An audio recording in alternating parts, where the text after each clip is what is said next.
All right, it's time for the new banners they got here. And before you ask, yes, the new Claymore is good on everybody. It's a good Claymore. Jump into it.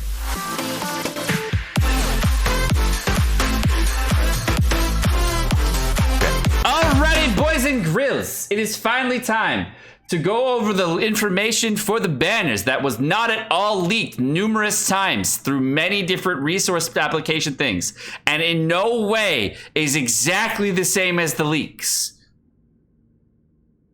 Or is it? Anyways, first up, we have the brand new banner, official banner from Paimon. It's not a leak, it's actually the real banner. And yeah, it was probably always gonna be the real banner. So we got, of course, the Eula. Looking saucy waifu, I like it, I like it, I like it. Shinku, Beidou, and Jin Yang. So this is looking like the sub DPS heaven banner. I like it. I like that this is sub DPS heaven. Okay, so Shinku on this banner. Now the last time I think we saw Shinku, he was on a really good banner. But the last time we saw Beidou was quite some time ago. Now, Shinku, top tier support, one of the best characters to crown in the entire game. A pro YouTuber made a video about it.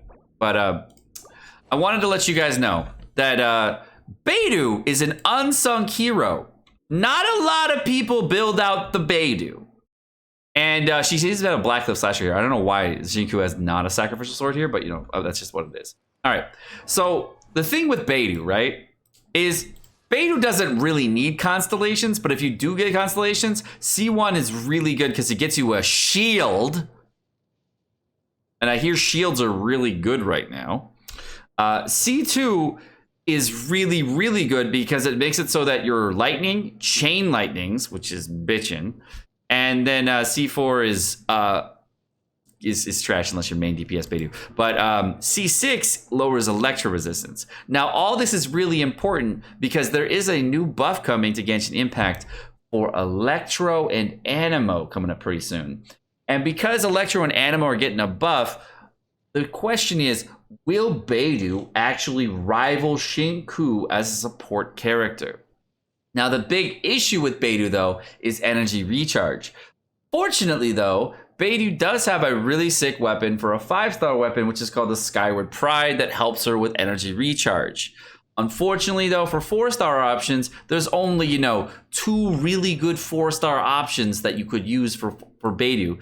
But neither one of them is going to be like super top tier in general comparison to Skyward Pride. You have, of course, the Sacrificial Greatsword, which has high base attack, which is going to be pretty good, but low energy recharge.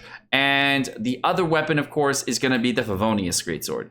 So the thing with Beidou, I want to stress, Beidou's energy recharge is based on your timing of your E. So if you didn't know, when you use Beidou's full counter ability, if you get the full counter and it actually triggers the full counter animation, you get 4 energy particles back versus the normal 2. So just know that if you actually time your E perfectly and get the full counter here, it will do more energy particles back, which helps a massive amount with our energy recharge. The thing I think Beidou needs to be really top tier, though, is we need a hotkey or some way to switch to Beidou where we don't get that character switch animation lag. So like when you switch over to a character, there's not that like 1/10 of a second or whatever where you can like actually use the counter, and it will then just iframe the counter instantly into the E so that you can use a counter in like 1 button versus 2. And that would make her viability just skyrocket. It's kind of similar where you can then switch to a different character and then switch over and just hit Alt 1 and then get your ulti up instantly. So if there was that kind of mechanic for Beidou, that would be really, really helpful for PC users trying to go for that split-second iframe thing. And as far as Jin Yang goes, Jin Yang is one of the worst 4-stars in the entire game at Constellation 0. But once you get Constellation 2, she's a mad lad. She is one of the best supporting characters for physical damage, and she's insane. C1 is really good for main DPS Jin Yang, but C0, she's absolutely dog shit. And I am very sad because I was so looking forward to playing her, and she's just not good at C0.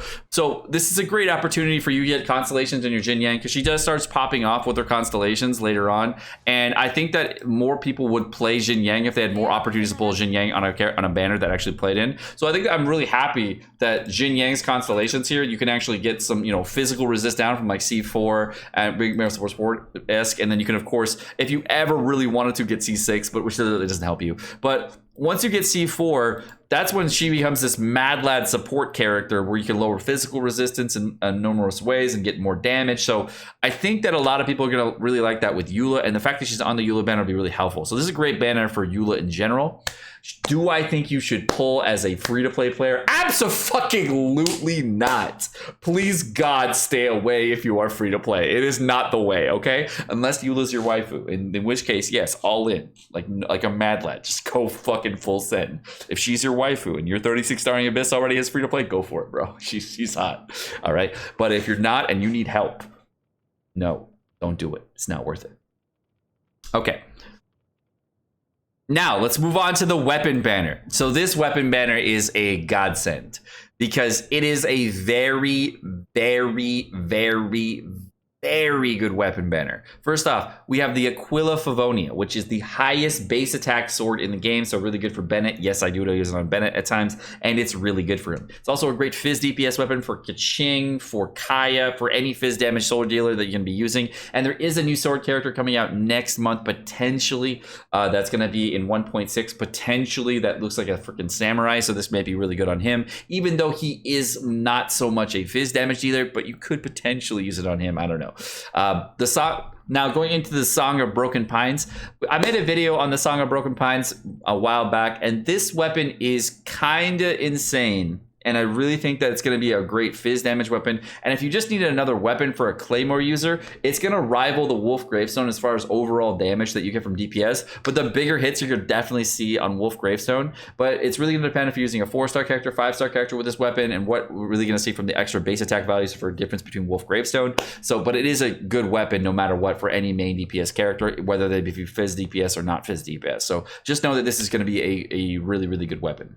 Okay, as far as the other parts of the banner for 4-star weapons, which is the most important part in my opinion for this banner, the Rust, really good option. So if you pulled on the Child banner and you are lacking a good weapon for Child, of course this is your great opportunity to pick up Rusts. And the other reason that this is really, really good, because Shinku is on this banner. If you are missing Shinku, the Sacrificial Sword is finally back. Now, what I've said to a lot of people who are going for Shinku is if you have Refine 3 and up Sacrificial Sword, it is so much better than Refine 1. Refine 3 and up is a huge difference, and you really feel like you get that double E up almost every single time. The cooldown reduction on it, everything else that you get out of Sacrificial Sword, it's awesome. So if you really need Sacrificial Sword dupes, it's really good for that. Also, since Animo is getting a buff, and so we're getting some EM changes coming up starting next patch for 1.6. The Sacrificial Fragment is the best in slot weapon for Sucrose, and it's going to be back up right now. And of course, there's going to be another Animo character potentially coming out next month. I'm not going to talk about it too much, but basically, if you're going to be using other characters going along with this, potentially you could see some big gains for using Sucrose and the new character potentially coming out next month. So that might be a good idea to pick up this weapon on this weapon banner. As far as Dragon's Bane go, it's really a good option for Hu Tao, good refines for Hu Tao, but the Rain Slasher is kind of one of those weapons that's kind of fallen by the wayside and really isn't good on any character in the game. I really liked it on Beidou a while back, but unfortunately, since the energy recharge loss is just too big when using this weapon, it's really not good for any characters in the game currently. And I hope that in the future, we're going to see bigger gains on certain weapons, and this weapon would be a lot better if instead of the main stat being Elemental Mastery for the Rain Slasher, it was actually an energy recharge stat, and that would have made a huge difference for characters like Beidou using this weapon. But unfortunately, since it is an Elementary Mastery main stat, this weapon might see a resurgence again sometime in 1.6 when the Electro Charges come out, but I really don't think it's going to be that great. But overall, this looks like an amazing weapon banner. So if you're looking to pick up a weapon, it's a great time to pick up a Sacrificial Sword, and of course try to pick up Aquila Favonia or the Song of Broken Pines, which are both exceptional weapons. So it's a great weapon banner. I'm really liking it. As far as good time to pull for free to play, if you're again, if you're struggling in Abyss, the only thing I really recommend doing is start summoning on weapon banner if you're really lacking on like refines for your Zenku, for a sacrificial sword. If you're really feeling like that would help you put it over the edge. Potentially, I could see this being okay, but there are some really interesting banners that potentially come out next month, and I think that most players would be better served waiting on this banner. Unless they are waifus and you're summoning for waifus and something to make your waifus even better. So if you're trying to make a certain waifu better, you know, like a Keckwing, that would be a great reason to summon for this banner. If you like Fischl, I'm not really into young ladies, but there you go. There's a Rust. Hu Tao, if she's your waifu, you got that, of course. And then Sucrose, if she's your bae, whatever. You know, so there's a lot of waifu weapons on this banner. So I like that. It's just kind of nice. So let me know what you guys think about the new weapon banner in the comment section down below. But my name's Sekapoko. Thank you so much for watching. Hope you guys enjoyed the video. If you guys enjoyed the video, of course, like, subscribe, all the fun stuff. And you guys have a wonderful rest of your day.